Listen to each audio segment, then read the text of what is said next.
Hey guys, Douglas Schumacher here. A week late, obviously. Now this is only Douglas Broadcast Episode 8. Um, Unforeseen events last Wednesday, but that's alright. I'm getting back on schedule. So this is Douglas Broadcast Episode 8. It's about 8:40 p.m. here on July 6th, 2014. First things first, let's talk about the weather. This will be a pretty brief episode today, as I'll be talking a little later about what I'm going to be doing. But so here we go. Right now, 65 degrees out, and just a little sidetrack. You could tell that my setup looks different if you saw my video from last Monday. Must have been. I'm not sure though. That got a new TV back there. Obviously, you can't see that I'm pointing at it, but so new TV. So I rearranged my room, and yeah, so you get a new view, and you can partially see out the window.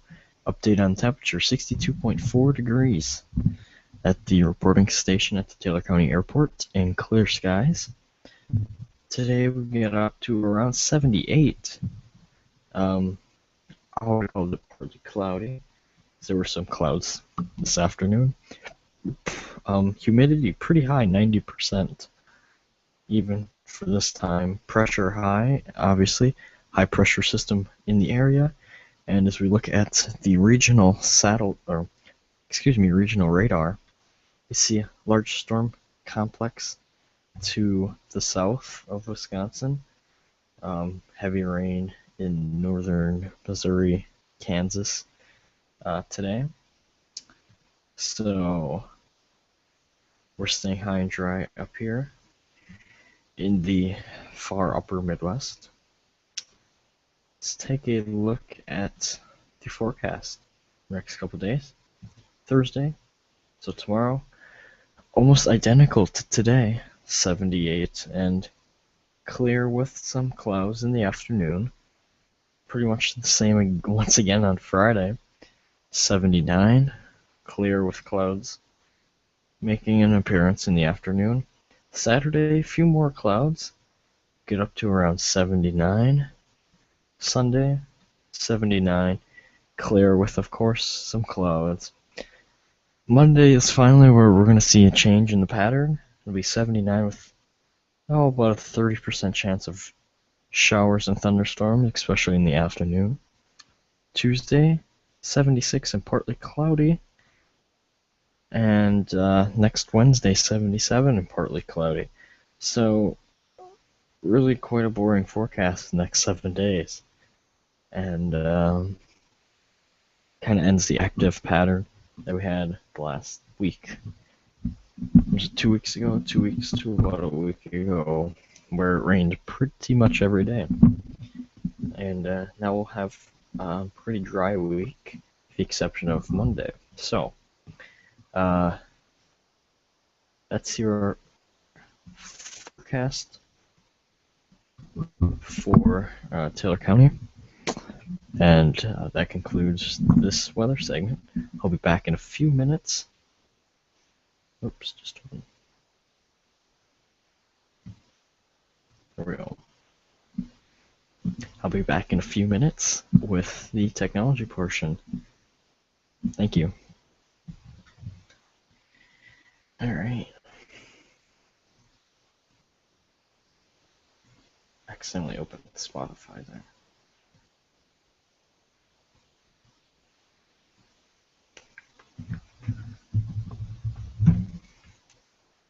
Phone battery died, that's why we don't have a live camera view, but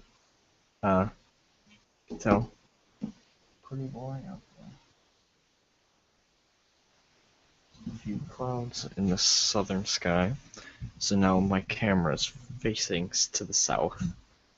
I have a tripod in front of me that I'm using to film my recorded videos, and a 32-inch TV back there if you want to learn more about that setup. Of course, I'm going to have to check now what day I posted that, because I honestly don't remember. It feels like a long time ago. take a look. My channel.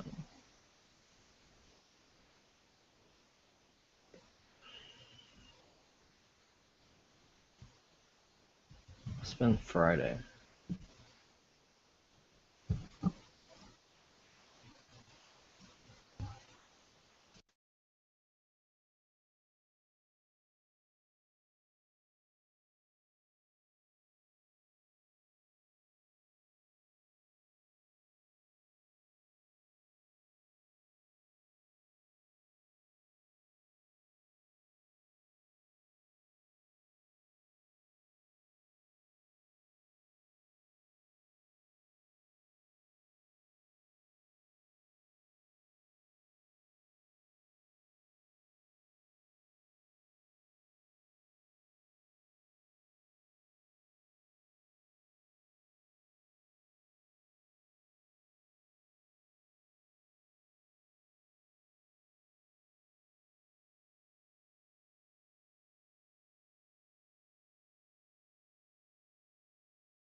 Alright, I just checked, that was 3 days ago.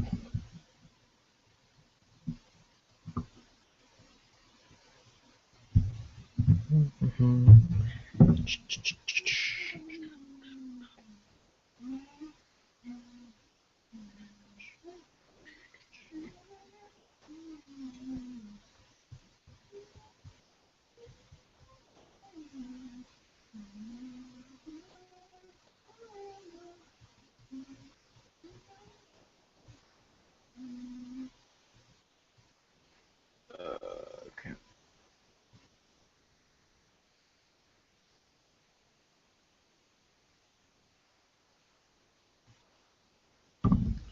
Pull up the other one.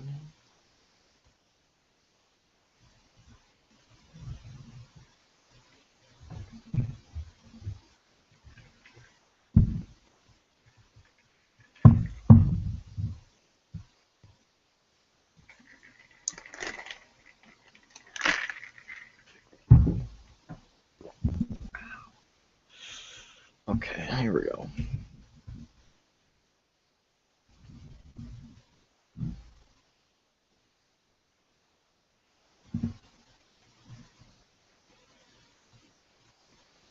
Oh, I sure want to.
Um, I guess you could.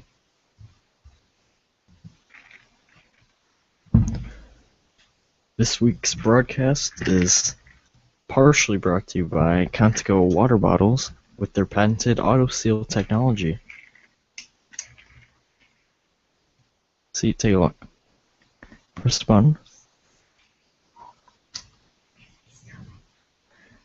Pretty cool. What I like to include a fake commercial because I can. So stupid. Thanks for the feedback. Yeah, anytime. What are you doing? Trying to change the channel? Well, I'm gonna be watching my movie, so. Well, I can watch it with you. I don't know. Okay. So I picked it out for you. Wow. I found it at the library, and I thought it'd be perfect for you. Okay. Alright, Douglas Schumacher back. Here's your quick technology segment. This story broke about 12 hours ago. TechCrunch got some leaks on the Moto 360 smartwatch, and I mean, obviously we knew it existed. Mentioned at Google I/O that it's coming out later this summer, but here's some more specifics with some of their press shots. So let's take a look. It's come from an Italian blogger that got some hands-on with it. So let's just take a look through the gallery. First thing you'll see here is the wireless charging dock. So it plugs in via presumably micro USB, and then the watch kind of sits parallel to or perpendicular to your table, kind of like an L shaped, and the watch slides in. You'll see some more pictures of that later. Here it is compared to the LG G watch. Not a ton bigger. I did see an LG G watch in person at a local Best Buy a couple days ago. Everyone said it's big and bulky, but honestly, compared to the watch I wear now, it's not. It was actually a lot smaller than I thought it was. So, Moto 360 is probably not. Wouldn't be huge for someone like me. Here is the watch sitting on charger, and you have the. This is the charging percentage. It's the watch when you put it on the charger becomes kind of like a clock sort of thing. So it's designed to be sitting next to your bed where you would charge your watch. A lot of people complaining about the little square or little semicircle here because it ruins the screen, but it's a necessary design choice. In that the display drivers are in there, so like the light sensor and like the physical cables that connect the screen to the battery. There has to be a spot for that. Usually it would go on a bezel. Obviously the watch doesn't have a bezel, so they made the design choice to put it there. So does it ruin the aesthetics? Yeah, a little bit. But I don't think it's as huge of a deal as people are making out to be, especially for a first-gen product. It's just a couple more looks at it. Now here you can see on the back, there's some words around here. This one you can see it says water resistant, IP67, that's the same as the other watches. So you could keep it on washing your hands, etc. Can get dust and up to a meter of water. This is the one that interested me. Here you can read optical heart rate sensor. So these little dots here basically use light to track your heart rate, which I think is really cool. I mean, the Samsung Gear Live does have a heart rate sensor, but that one's not like a physical one, and it's not that great. It only works if you're not moving. Hopefully this one will work when you're moving, so you could use it when you're exercising. So it'll be really neat. It says pedometer, and let's see here, you can read the rest. Stainless steel, Moto 360, pedometer, and wireless charging. And here we have some more pictures. I think that looks really cool. The black and blue. Apparently the Italian blogger that got their hands on this is reporting that it's getting 2 to 2.5 days on battery life, while his LG watch was getting a day at most. So battery life looks to be a little better, as we would expect. Motorola's been pretty good historically at battery life on their products, and that's one of the biggest complaints about Android Wear right now.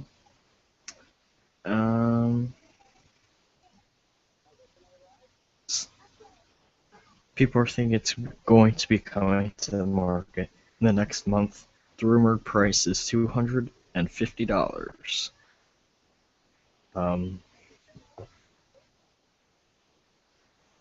Obviously, a lot of people want it, and very interested in seeing what the critics say about it.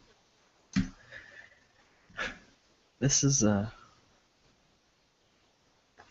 cool story series that The Verge has been doing about Comcast. They've been asking any Comcast employees to contact The Verge, and they've kind of put together, this is the second of 4 articles about Comcast and why kind of put together feedback from Comcast employees to explain why it's such a terrible company. Very good read. Kind of shows the power of practical monopolies and why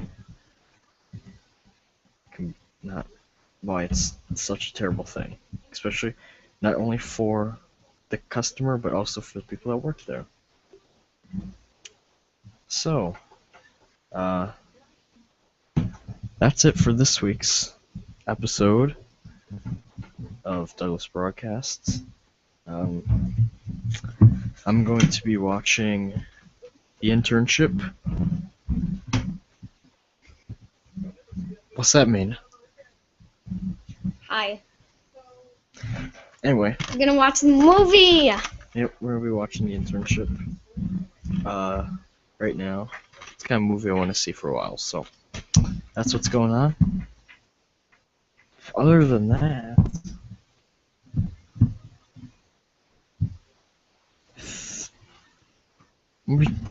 there might be, this thing's been flowing all night. There might be